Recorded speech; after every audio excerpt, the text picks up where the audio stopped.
First, humiliation, threats and brutal beatings. That's how some of those on board a Syria-bound plane described the welcome they received in Turkey. F-16 fighter jets were scrambled to ground the Moscow-Damascus flight. It was carrying over 30 passengers, including small children. More details now from RT's Medina Kochnova. The plane has finally reached its destination and landed in Damascus. But before that, just a few hours ago, we managed to speak directly to those people on board. People sounded very scared and very frightened. They were intimidated and even received threats. Here are some comments that we managed to receive when they were on board at the Ankara airport on what they had to go through. The plane has been surrounded by people in masks. They seized all the cargo on board.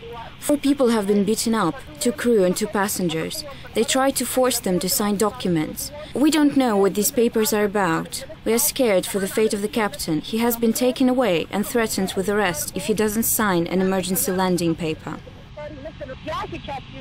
I'm on board with 3 children. We're all hungry. I saw that a trolley was driven up to the plane and people began to carry out boxes out of the plane. Turks opened these boxes, took pictures of what's inside them. We all saw what was inside. There was no weaponry at all. Oh my God, it was obvious even for my child. They were full of some paperwork. It is a lie about the weapons. Turkey says that the reason for such a move was the information that the Turkish intelligence received that the plane was carrying some military cargo. However, later there were some speculations that the cargo that was found contained radio equipment instead of any weapons.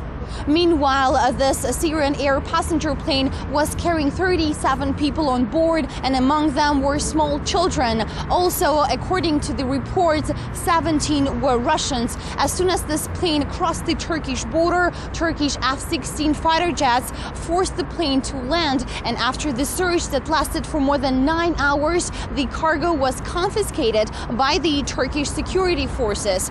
Meanwhile, the director for the Syria Civil Aviation Agency says that this whole search underwent in a breach of international regulations and also violates the Convention on International Civil Aviation. As I said before, the plane has finally reached its destination and landed at Damascus airport.